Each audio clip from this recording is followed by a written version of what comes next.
Okay,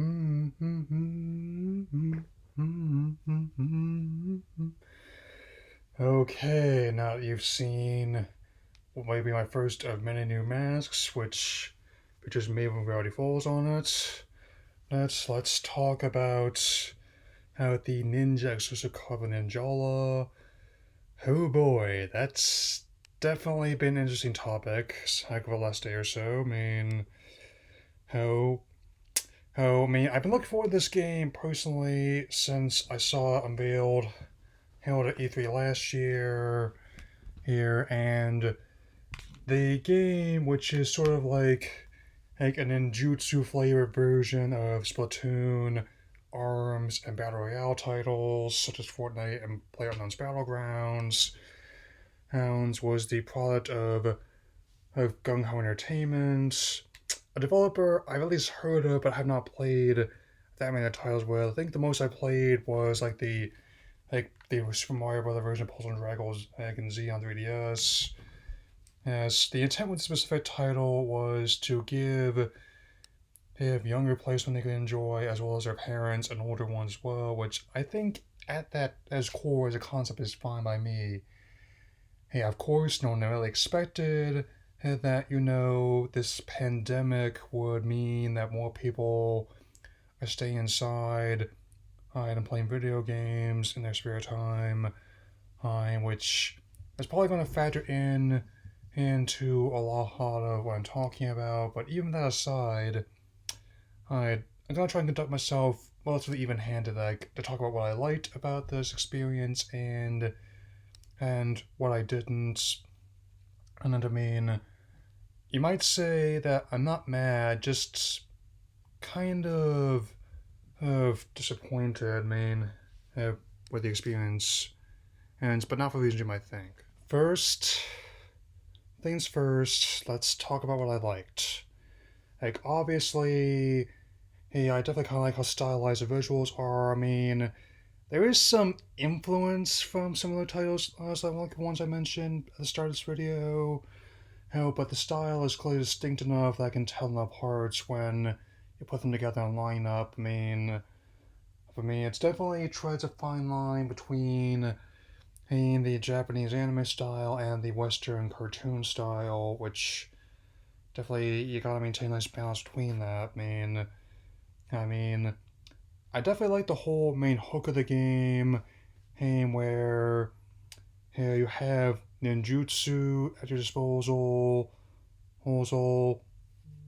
and the a bubblegum, the mechanic, the ninja gum as it were, which turns people researching some of the promotional videos they put out and from college age people like me into kids. It's like the avatar I chose, who's named Burton by the way. That's the default one that's in the thumbnail. I tweaked him a bit. Gave him like the bluish hair, kind of navy. I made the kind of the red eyes, sort of crimson one.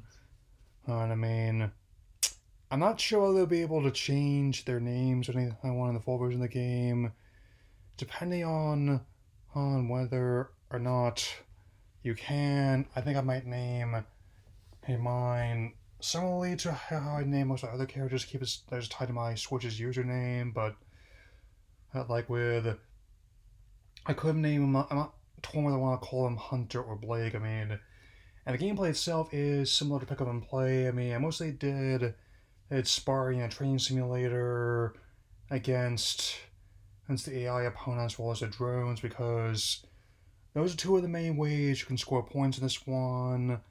On being a battle royale title, which I have not played that many other ones that genre subgenre, but I used to understand.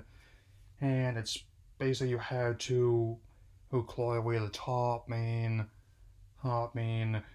can do this by beating human opponents or by smashing drones or a combination of the two. It's distinctly different from the turf war aspect in Splatoon and the straightforward boxing mechanic of arms where there are other kinds of weapons you can use, but mostly just one with the main one, the katana, which looks like a big pack of gumballs. I mean, also just the design of the world they've built is very, very neat. I mean, I like the way Jelly does combine the stylings of an older ninja village if it were in the modern day. I mean, it's not like in Naruto and Boruto where everyone has access to things like video games, fast food restaurants, and basically modern tech like movies, as well as some of the, but also still have older ones like some of the trains, like the Sandabusu one. Like you can, so I swapped out the lab coat slash stealth suit that was the default outfit for the character in favor of like the more urban one. And good chance you could probably unlock more weapons, emotes, and gear like you can in other games that have that same hook of getting all sorts of loot from victory or just the credits you get again spent in the in-game store. Yet somehow how I wasn't completely satisfied with how it turned out, so you know what's coming. Now comes the part that most people who play this game probably know about, and even the ones who did successfully get into some matches, there was an issue, the connection problems. Granted, I did not have a Switch or Splatoon 2 when they first came out, but a lot of people were comparing it to the little test fire of that game, and I can see why. Using that one as a yardstick, that one did go on to be much like a senior, to be one of the console's most acclaimed best-selling titles, and was further compounded with the auto expansion and the fact that having an encore as on the Splatfest starting next month. So, again, I don't see this being totally overtaking those titles, but I definitely see them being nice companion pieces, so to speak, and that's basically the terminology I'm going to be using.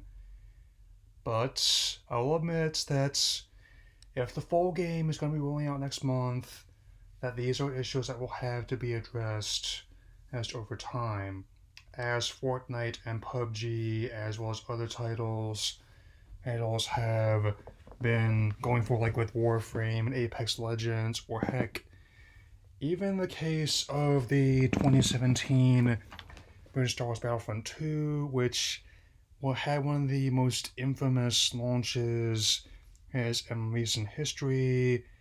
It's the main reason why I decided not to get it until they marked it down a bit. I mean, as I pointed out almost a year ago, a little bit over that now.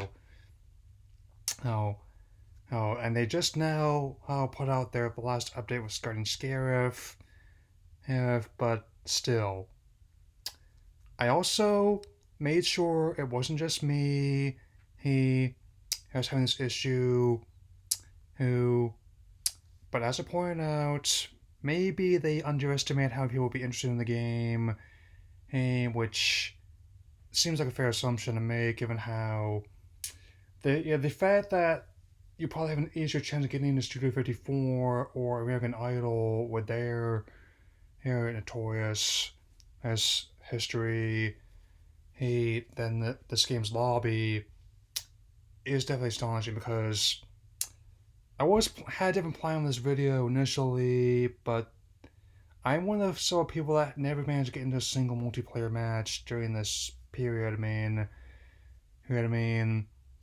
And in my time zone, in fact, most time zones, whether you're Eastern, British Standard, or in my case, Pacific time zone, a lot of specific hours of the day, for the last couple days, to try this, and the first time I'm from noon to 1 p.m. I got bumped off with halfway through that stretch. I was at least able to do some sparring, create my avatar to my liking. I mean, the second one, I ended up getting which took place between 8 and 9 p.m. I ended up getting bumped off within 15 minutes or so. Oh, at best, it was trending last night, but not for the reasons that people in charge are hoping I would expect. And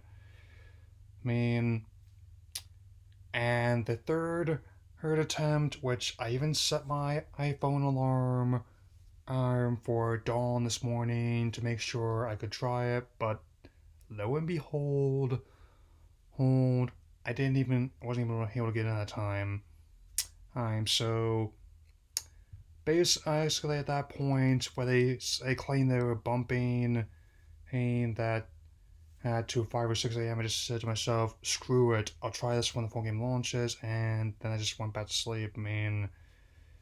I also even tried other games that rely in whole or in part on internet connection to access a lot of the features, and just to make sure it was just that title. On the same console, I tried some Smash Brothers, with Tetris 99, Pokemon Sword and Shield, and Pokemon Home app, just to move some monsters around and see what tasks I need to do. And sure enough, that was the only one that was having trouble, on my PS4. I also tried some games that were designed to be, I need a connection to get my login, making sure it's just me playing these titles or installing the updates.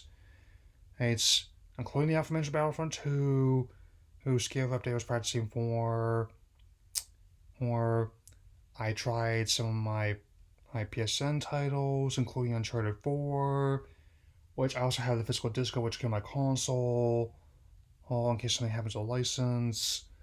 And I was able to get through an entire chapter of that, as well as work once and clean stuff off my hard drive. So, as someone in another update said, we're on the verge of greatness. We're this close.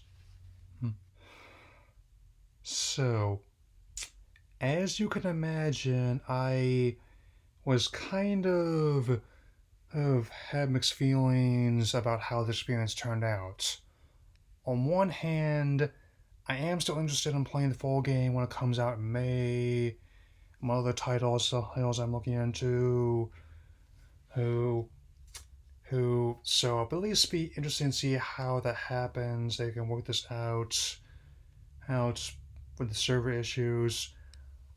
But at the same time, if this is going to be one of the live service titles they're hoping for, then and it's definitely not off to a good start. Yeah, I know, betas be betas and all that, but the specific purpose of an open beta is to give you, the player, and me as a player, the opportunity to try something which usually extended to only people actually working on the game,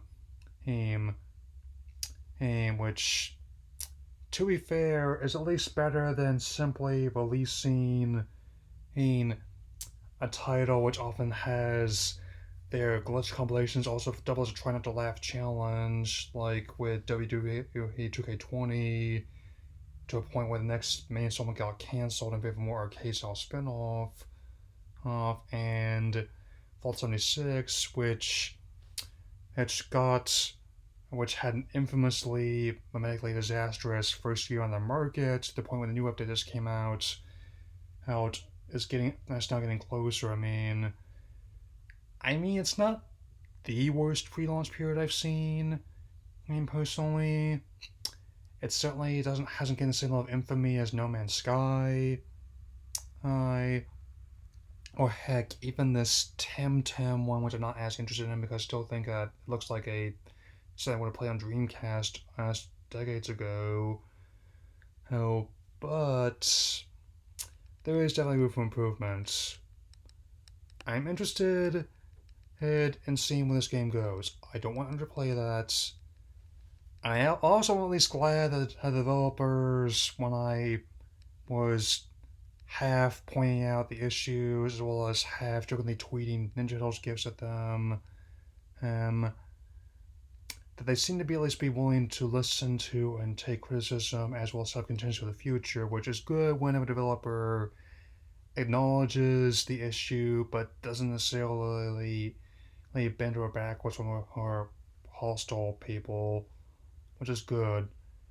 They don't differentiate between criticism that's constructive and less constructive threats. I mean, I submit for the most part, the more toxic parts are not majorities; they are vocal minorities. To be fair, here, here, I'm at least one. Okay, so I guess maybe next month I will see how things have gone on, and I wanted to get this video to you guys out yesterday. Hey, but I don't think anyone really anticipated just how much issue there would be with this game right out of the gate. So I'll definitely get you another video this evening. I'll be a bit quicker, especially since I would have been on on a plane and to the Hue and Kappa by now, but instead, because of this outbreak, I gotta make do what I can. So I'll see you all later. Alola.